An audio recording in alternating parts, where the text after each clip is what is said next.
So let's talk about Roger Moore's first outing as 007 in Live and Let Die.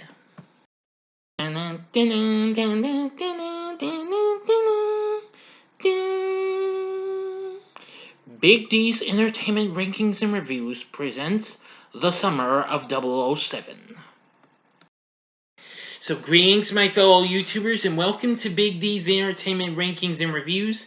My name is Doyle, better known to as the Big D. So I'm going to be bringing to you my final Summer of 007 review for this month. If you've not seen my other reviews, please click on the playlist card coming up right about now. There we go. I'll give you a few seconds to do that if you haven't seen any. Okay, that ought to do it. Alright, this time it's gonna be Live and Let Die from 1973, the 8th James Bond flick produced by Eon Productions and released through United Artists. Directed by Guy Hamilton, this was the first film to star Roger Moore as 007, though the producers had originally approached Sean Connery, who had more recently returned in the previous attempt, Diamonds Are Forever, had declined, sparking a search for a new actor, and Moore was signed for the lead role.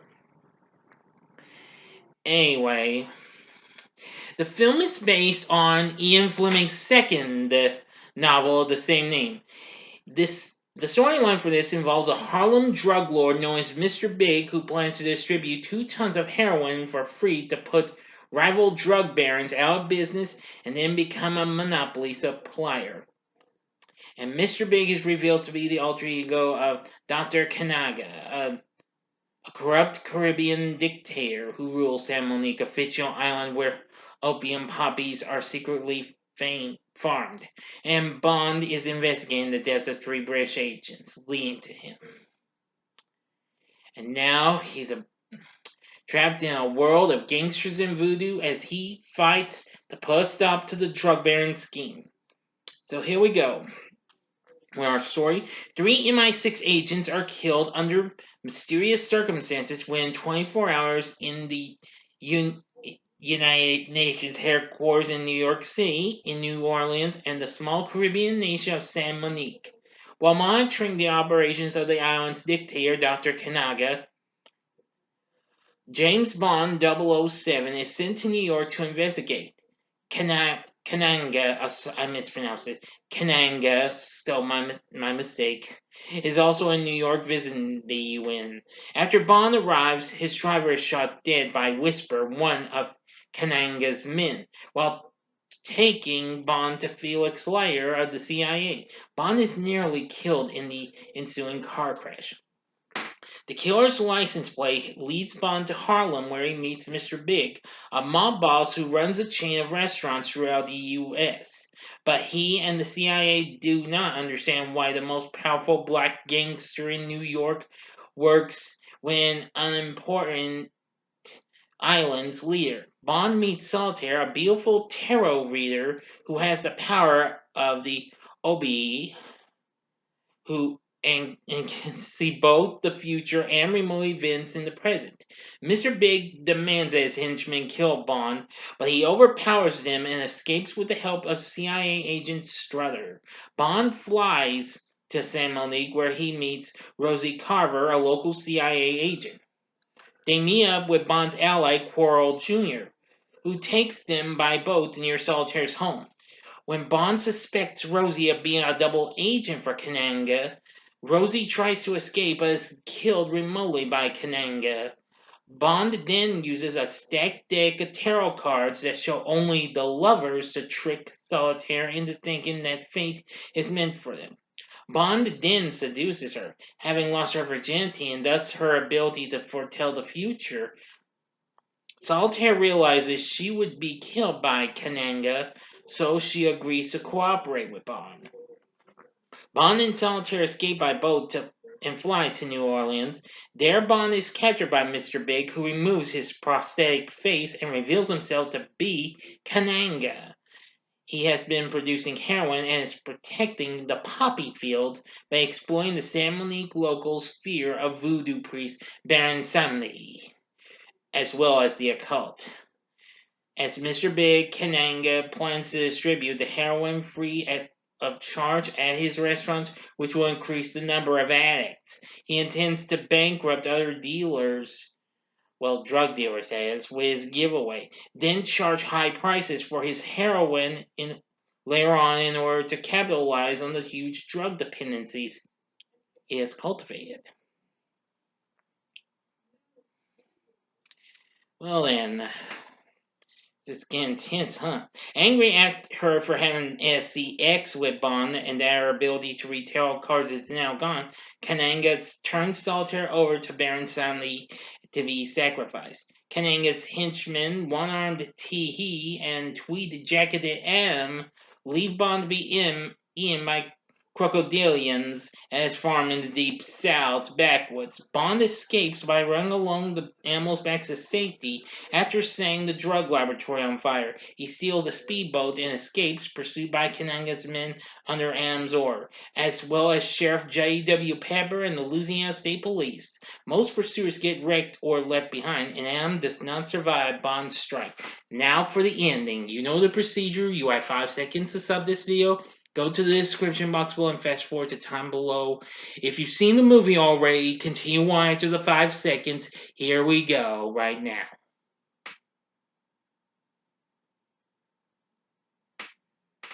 Okay, you've been warned. Bond travels to San Monique and sets timed explosives throughout the poppy fields.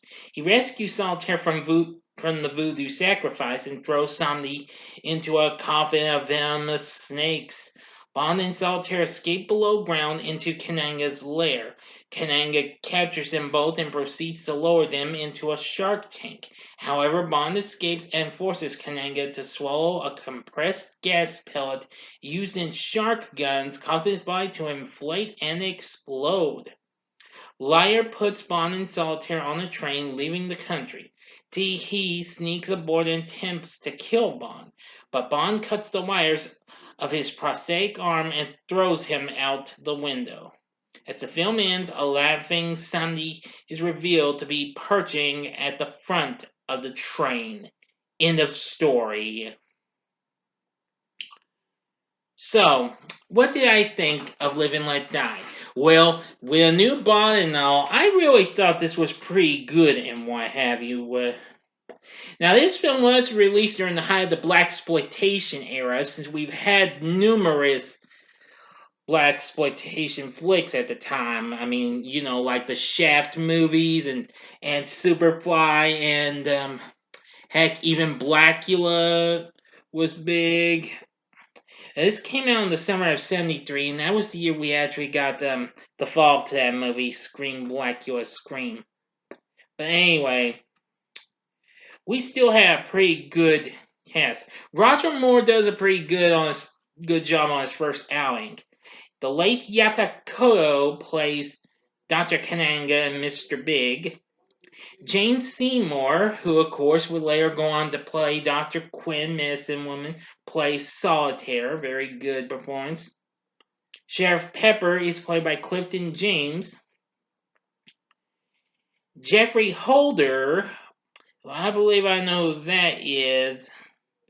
Yes, who would later go on to be a pitchman for 7-Up. And yeah, he was another late great actor, if I remember. Hang on just a sec. I know. Oh, yes. He of course, would later go on to play Punjab in the original Annie. Plays Baron Samedi. David Hedison plays Liar. Gloria Hendry plays Rosie. And Julius W. Harris plays Teehee. And Tommy Lane plays Adam. Now, we do have Just two of the usual characters we've seen from the other Bond movies, including Bernard Lee as M and Lois Maxwell as Miss Moneypenny. But anyway, this is pretty good and what have you. This is a pretty good flick. I do like its story and what have you. The film went on to become a big success, going on to make 161 million worldwide. But the big thing about this movie, of course, was its theme song, which was done by Paul McCartney, formerly of the Beatles, and his band Wings, which, of course, Paul wrote along with his wife Linda.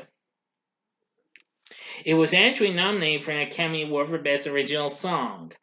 And of course, it's one of those songs I do get to hear on the radio a whole lot. This is the one Bond song I get to hear more than any other. I rarely get to hear some other songs from later Bond movies, but this is among one of my absolute favorite Bond themes. I'd say this would be one of my top 10 favorite James Bond movie theme songs. Now, I might do a ranking of that sometime, possibly when I'm done with the movies in August. So anyway, oh yeah, and we have George Martin this time to do the score for it. So anyway, with a pretty good cast and what have you, a great theme song, great score, etc., etc., etc. Would I recommend Live and Let Die? Hell yeah. This is a flick you cannot afford to miss. I really love this movie. This is definitely a very good movie. It's not quite my favorite Roger Moore Bond movie, but it's up there. So I won't tell you what that is until I do my ranking of the complete Roger Moore Bond movie series, okay? Okay. Now then, I want to ask y'all, what are your thoughts on Live and Let Die? Please tell me in the comment section below. If you like this video, click the like button below. Subscribe to my channel as well. Be a part of the Big D Nation. And join me next time when I bring to you my ranking of all the Sean Connery Bond movies that Eon Productions produced. So anyway, and also stay tuned because details to follow in my July schedule announcement. The Summer 007 will resume later on in July when I continue with The Man with the Golden Gun. So thanks for watching, and if you like this, check out some of these other movies out. In the upper left-hand corner is one of those blaxploitation films I was talking about, that being Blackula from 1972. I love that movie. It's kind of a guilty pleasure in my ways.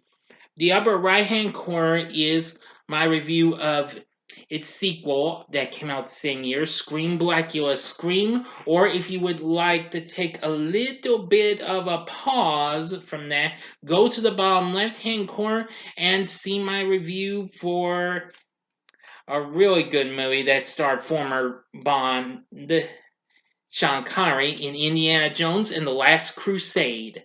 And the bottom right hand corner is the button you can click to subscribe. If you like rankings and reviews on movies, TV, music, video games, etc., then I'm your guy. Thanks for watching. Until next time, I'm the Big D saying, see ya.